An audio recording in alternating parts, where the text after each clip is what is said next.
makes it extra special because it's last time of the year probably. Oh, someone's been going too fast already.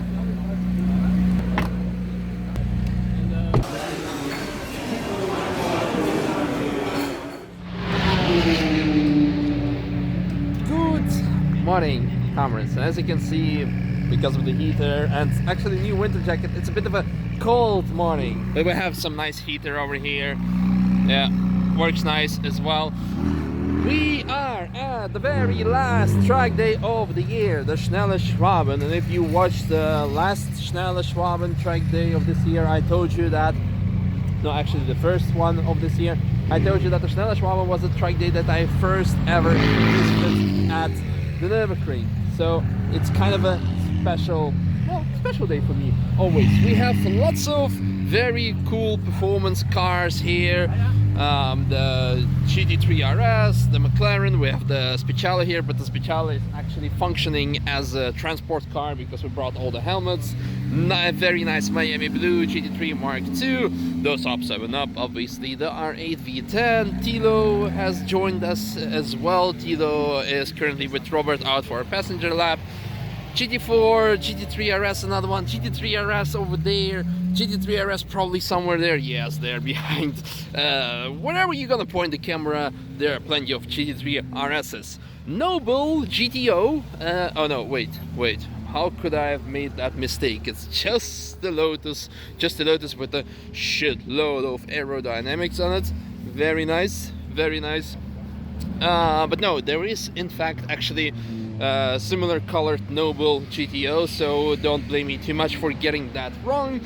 Then Porsche Cayman GT4R, street legal, so it appears, and similar spec as a Club Sport. I assume, yes, there's a PDK, so not a manual transmission like in the casual GT4. Although many people, well, let's say some people, let's not generalize, but well, maybe many people dislike E36 Compact for its appearance. I think some people would definitely like this one. Wow! Yeah, about 360 horsepower. Very nice. And here. KW competition, suspensions, and the airbox. It got some nice sound, of course. Yeah, I would like a carbon airbox for sure. But it's not original because it will not fit. With your E46 airbox, it's not fitting in there. So it's everything custom made. Rust is lighter than carbon fiber, some say. The brakes are E36 M3. That's also very nice carbon fiber dash.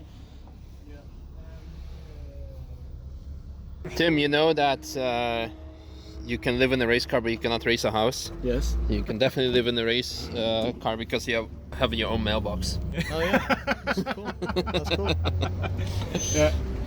Oh, the wasp is back. It's very warm inside. Yeah, mine's the same. Already in winter. So hot. Yeah. And the transmission tunnel gets so hot that if you rest your foot on it, it melts the chute. you can do an X on it. Yeah. Crazy hot. Just typical Nürburgring things, watching E36 Compact while there's a R8 V10 current gen next to it, but who cares about this? Who cares about GTR? Well, I guess some care about GTR. We see it quite often. It's a regular visitor of track days. I think I've never seen this car before on any TF session. Fully track prepped. Nice wing game. Very nice wing game. Oh, a shout out to all the Slav people.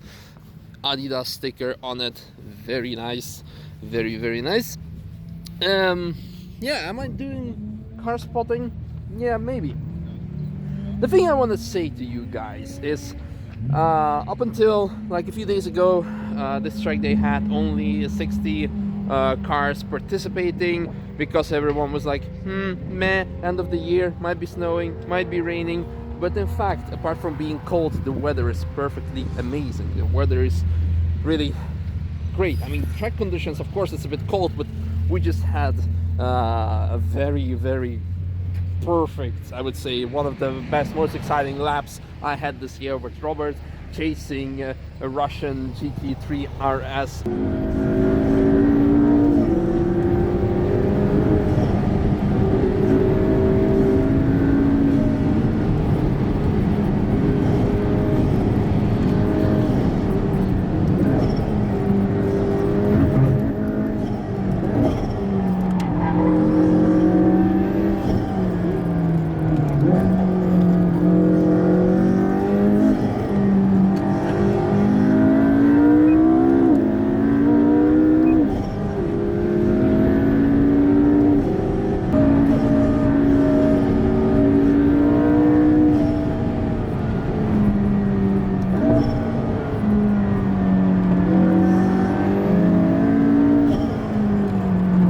As of today, there are close to 100 cars participating eventually because people saw the weather forecast and they were like, maybe I should book the very last track day of the year. Maybe I should go and have some fun.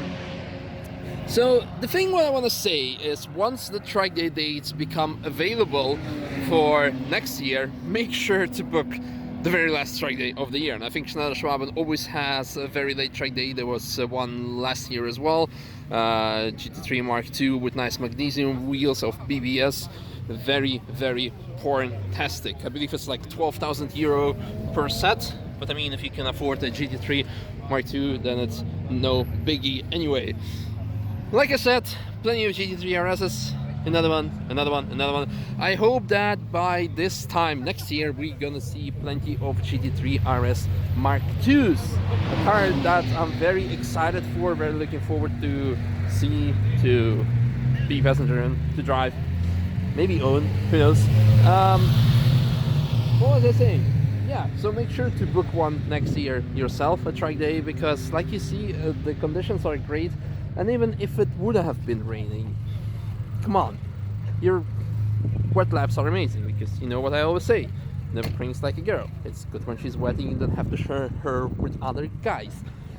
So I think today is gonna be a bit of a chilled vlog. We'll go with Robert in a bit, do some laps, and I think we're gonna talk about this year, about how everything turned out.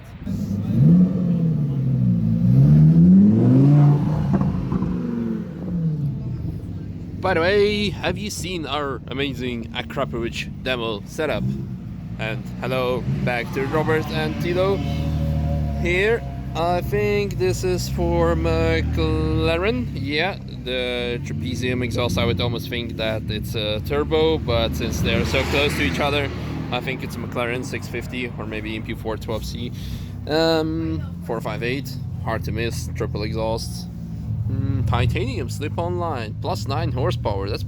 That's you would say that's nothing. Well, if you do ECU remap combined with different exhausts, then you're gonna get a lot more. Although on a natural aspirated engine, you shouldn't be expecting much.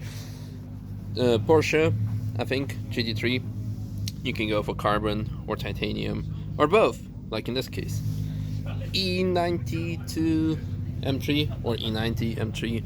Like we have on the X631 and also on the white E90 M3, which many of you people have been asking, what are you going to do with this car? Well, I explained it in one of the previous episodes, but I understand that not everyone is watching every single video. So just one more time, over winter we're gonna build up the car and yeah, run it next year as a rental car, but also as a race car, probably do RCM with it.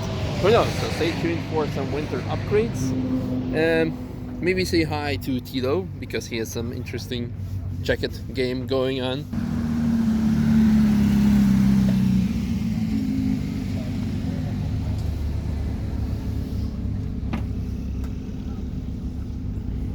Hello. Hi. Show us your amazing jacket. It was a very nice warm-up lap. Oh yeah. Nice. Nice, nice. And on the back as well, or? Yeah. Oh wow. No, I have to knock the 7. Oh no. No, don't talk about lap times. 7 degrees. 7 degrees. It's winter time. Ah, yeah. Yeah, we're talking tire temperatures for. Yeah. PSI, 7 PSI on your. No, you do a lot of beeping and everything. Yeah. I think we're still allowed to talk about lap times as long as we don't post them. Yeah. You're not allowed to have actual numbers. Oh shit, it's 93. Well, yeah. Look how fast we are. Yeah, we're 93. But it's tearing everything off the side. Oh yeah. And since the track day is taking place for the full day, after breakfast you also have lunch. And today we decided not to go for Caesar salad, but for very, very big burger. Look, it's as big as my hand. It's probably as big as my face. Yes. Is it? Yeah. So I'm literally gonna stuff my face with burger. I could do that. Yeah. Good. Driving into the sunset. The last lap of the day, the last track day of the year. I think it's a good opportunity to reflect. Yeah, unfortunately we messed up the microphone. It was set up a bit too loud. Once we got in the car, it became too loud. So one more time, the last lap of the day, last track day of the year. So we're gonna reflect quickly upon our year and tell you more about the evolution that we experienced as Apex at track days and what track days mean to us, and a lot more. We're gonna talk more about our most favorite experience regarding TF and other things around Nürburgring and other videos. So today we focus purely on track days. For me, probably the most amazing thing that we've experienced this year is that we started with nothing, and then at some point we said like, hey, let's get some foldable chairs. And now we have this amazing tent setup that you've seen already since the performance driving days. So how was it for you this year? Oh, it was great. Like you said, going from not having any chairs on a track day and then saying, hey, Diana, we have a brilliant idea. Can you run down to Odd now and maybe get us a couple chairs? And it was wonderful. We had chairs, we had a parking spot set up, and then we just left. We forgot our chairs, we forgot everything, and we went back to Apex, and it was maybe 6:30 at night. We realized, wait, we didn't pick up any of our stuff. And we go back. Some people were chilling in our chairs. We had to kind of like bum them off of them. And it was actually quite comical, but I think the evolution from that to having this neat tent with the live stream and the heat, which is amazing to have the heating system and everything in there. That evolution really makes me very proud of what we've done, and really makes me look forward to next year. I think on one side the live stream is fun because the people in the pits get to just sit back and look at what their friend is doing. They get to watch what's going on. But for me it's also stressful because that means that I have to always be, okay, everyone's watching, you know what I mean? Yeah. And for me, normally, like right now, I can just go out and cruise. We're just putting around the track. So when everyone's watching, they're always like, okay, what's he doing now? It's a good thing and a bad thing. Yeah.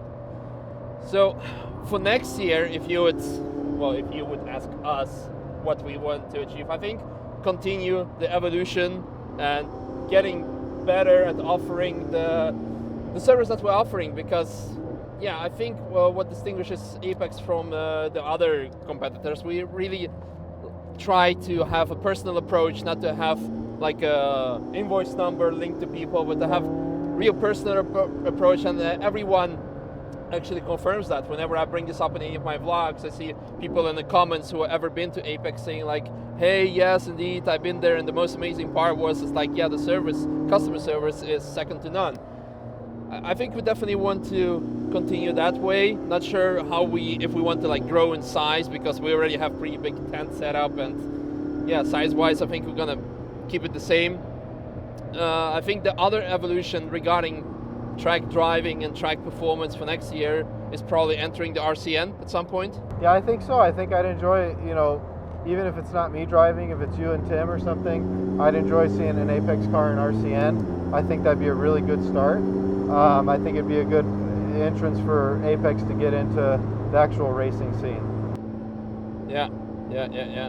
So definitely next year, something else, because of course you need to keep the content fresh, and this means some racing gonna be involved, but still a lot of track days. We're gonna host more performance driving days.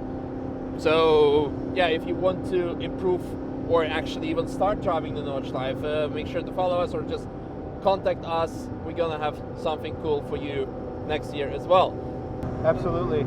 I think that's something that can't be said enough. People don't realize how great track days are. I don't know if anyone's watching this video, but there's no traffic. This is look ahead of us. This is our track. This is what most track days are like. There was no closures today. There was 2 yellow flags that I saw the whole day. And that's the kind of, you know, quality driving you can get. This right here is my 40th lap today. 40th? Yes. Like 4-0? 4-0. 40th lap. Wow.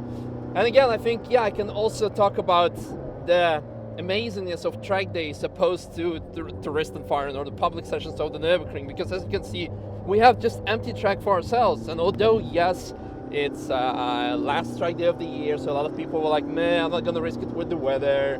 But even when you have the full track day with 120, 130, even 140 cars, you still have probably only 10% of them actually driving the track, and 90% of them like chilling at Devil's Diner, drinking coffee and doing nothing. So if you want to learn the track in a responsible way, track days are definitely the way to go, although some people might say like, oh no, track days are only for pro drivers, race cars and everything. This is definitely not true, and I think we've proven that with our performance driving days earlier this year, and also with other personnel days when you have less experienced drivers. As long as you have an instructor next to you and just doing what you're supposed to do regarding safety, staying on the right, it's perfectly fine. And even going back to the fact that there are only track cars and experienced drivers, exactly those experienced drivers are going to anticipate to you and not rear-end you when you're just driving there, because they're not there to set lap times but to enjoy the track. So for me, like I said, I'm very happy with how the year went. This is a nice way to do our last track day lap of the year. Nice and easy, beautiful weather. It's 8 degrees, sunny. Yeah, I think it's a good close for the year. Very happy with it. And I look forward to next year. I look forward to people realizing what this performance driving day is that we're offering, and how much they can learn from it, how much they can get out of it. Get some traffic here. That E36 be like, I overtook the LT! We'll get him back after Galgenklub. Yeah, okay. Let's have a bit of a performance the last couple. Oh no, it's red flag.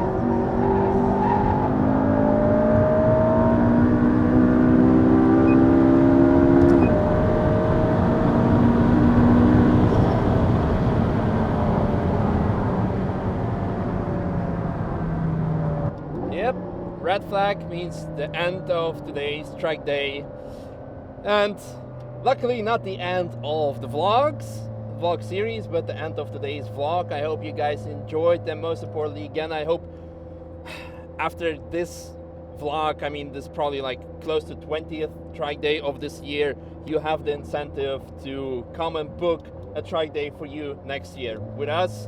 We're gonna have a couple of more cars probably next year, something you will have to stay tuned, because we're not gonna reveal everything, although it has something to do with the brand in front of us, but it's not going to be 911. So who knows? Stay tuned.